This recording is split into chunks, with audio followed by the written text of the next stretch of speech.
Good evening, blockchain gang. This is Daniel Draghi with your weekly Wemix report for July the 9th, 2022. Tonight's top story is not the launch of Wemix Play. It's not about the strategic investment in Planetarium Labs or the announcement of Karios Global, the second game from TIG on mobile using the TIG token. It isn't even the new details about the Weflect token, although we are working on an in-depth guide for that. There aren't any new Webonics to learn, just a simple expose on the lack of transparency within the Wemix marketplace. As a Watch Doge journalist, I wish I could tell you how excited I am about the new tools that Wemix Play adds to a player's arsenal. But when using it to compile data for this show, I noticed something alarming about how Wemade is reporting its finances. We are now able to go back and look at historical prices, including data from all time. But even with that option selected, the coins only go back to May 25th, 2022. I thought this was a really odd date to select until I looked at Hydra and remembered what happened to the price only days earlier. Using the same graph here, I'll go ahead and draw the week prior to the website's reporting. Now, as an honest person, I will come out and tell you up front that I have absolutely no proof that this was done intentionally to deceive players and investors into thinking the Hydra coin was really more stable than it actually is. But,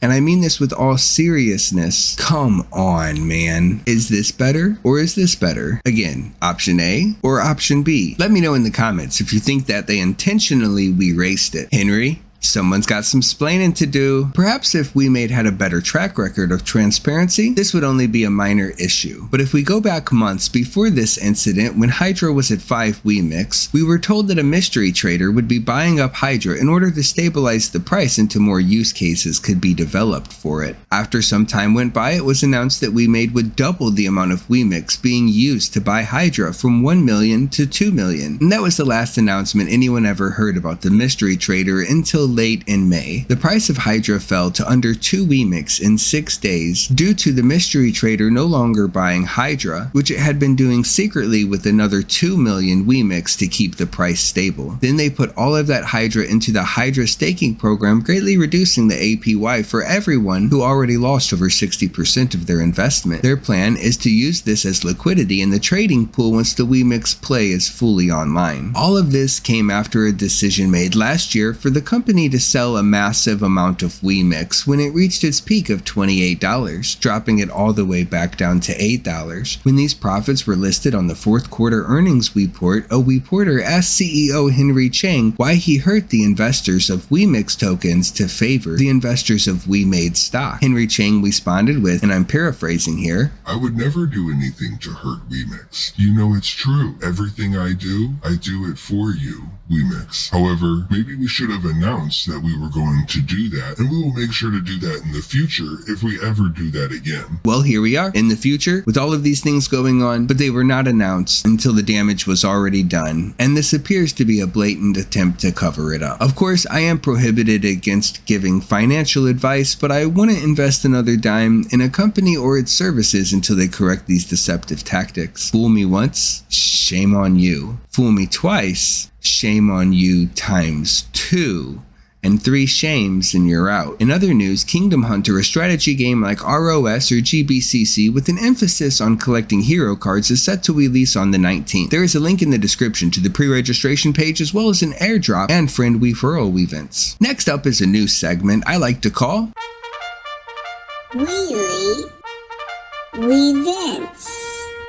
In Mir 4, be sure to check out the Goblin Market on Saturday if you're feeling lucky, and be sure not to miss the final day of the Beach and Castle Siege Eve event or your war drums will be wasted. Gunship Battle Crypto Commander added a dice event and all equipment can be crafted for half of the time and materials as normal. There's a 70% discount event for upgrading aircraft carrier modules. There's also a content creator campaign until the 21st of July where players can win up to 450 milco and 20 million in resources for content that celebrates the 100th day anniversary and shares it to social media. In Rise of Stars, there's a coupon code ROS July 08, valid until the 10th of July. If you missed it, sorry not sorry, you should have subscribed and turned your notifications on, dummy. The Warship Carrier event is now available to all commanders instead of only after reaching Command Center level 13. If you invite your friends and post a screenshot on the Discord, you can get some premium transmit tickets and safe Slitherium particles, and a picture of 10 normal or premium transmissions that you did at one time for additional additional transmission rewards. Yulgang is celebrating its first 100 days. Until July 17th, players can post a screenshot of their character on Discord. On July the 10th only, you may also win a reward for leaving them a congratulation message in the appropriate channel. Dark Eden is running a dice event and a month-long rotation of weekly 20% buffs to drop rates, gold, or experience gain. The 60% off rubies sale has ended and has been replaced with a one-time purchase bonus of 30% more rubies on each pack and a lowering of all prices across the board by 40%. A coupon code is going on until July 10th that asks players what races are not vampires in Dark Eden M. 98% of players could not name the only other race in the game about vampires. If you think you're so smart, why don't you prove it by putting your answer in the comments for the YouTube algorithm? This is a minor step up in difficulty from the previous mind-bending riddle from the last event. What is the name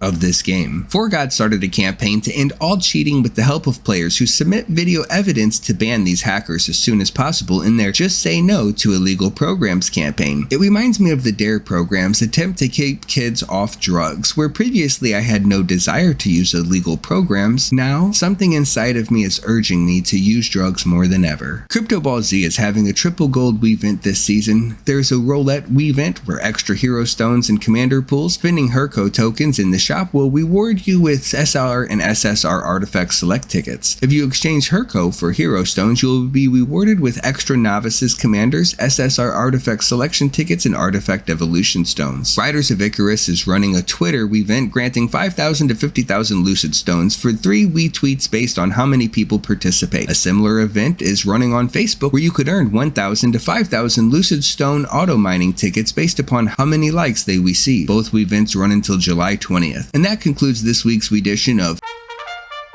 Welite Wevents. Which means that it's time for Play to earn. Patch notes.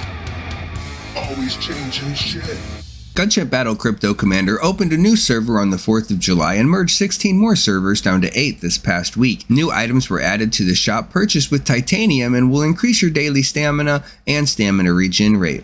The 5th season of the Battle Pass started, and remember that you could only buy one of the 2 Battle Passes and not both. 2 additional T10 ships have been added, and now the level of the shipyard will determine the level of your ships to make upgrading easier. Armada strike groups have been rebalanced to grant more useful items and to be easier to defeat. Equipment presets were also added to make switching loadouts much easier. Rise of Stars added a new research category called Expansion Research for mid to late game upgrades. The logbook is back with a reduced price. The power difference between warships has been tweaked so that warships that are strong against one type of warship will be stronger against them now. In other words, your attacks are no longer more effective, but super effective in Pokemon lingo. Crypto Ball Z has added 5 new heroes for the 5th season and returned the artifact stone cost to upgrade normal artifacts. There are new type battles to help players get more of these stones, as well as the channeling system for heroes has been overhauled using these new battles. We are currently working on an earning guide and a channeling guide that should be completed soon and available to all subscribers free of charge. Although you may have to watch an ad or two. Speaking of ads, the amount of daily ads you can watch to win has increased to at least 31 per day. Every farm has increased the rewards for various quests, and players who have already completed these should find the additional rewards in their mailbox. They also announced that they were charging players in the cash shop based upon the average income level of the country they were from. That means people could use VPN software to get better deals from the store by making the game think they were in another country, which is not a great idea for a game with a global economy due to the blockchain. They have reduced and standardized prices across the board, and the shop items may not be the actual price that you see them listed as, so be sure to check the price on the transaction and not just in the store. No major updates besides bug fixes to ASU, except that it has now successfully been launched on iOS, and that is this week's Play to earn. Patch notes. Always changing shit. We will return with the NFTea Party after a brief message from our sponsors, but don't believe anything they say because they are all trying to steal your money and lying to you, and you may need that money one day to sponsor an ad-free video on Patreon. And now, the moment you've all been waiting for. Who likes the party? Rock the party. Ain't nobody like my NFTea Party.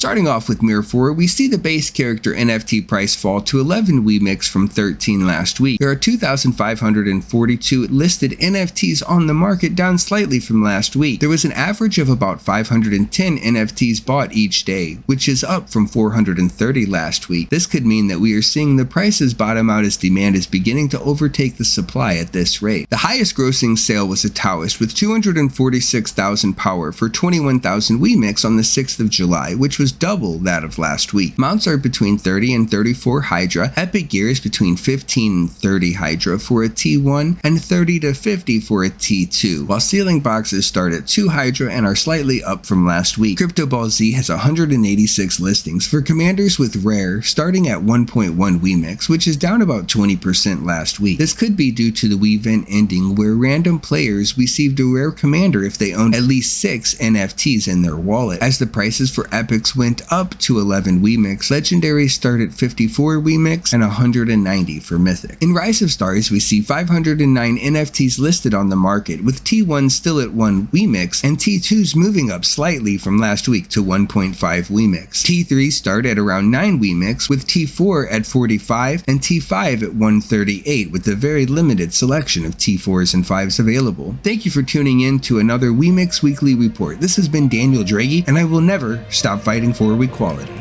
Good night.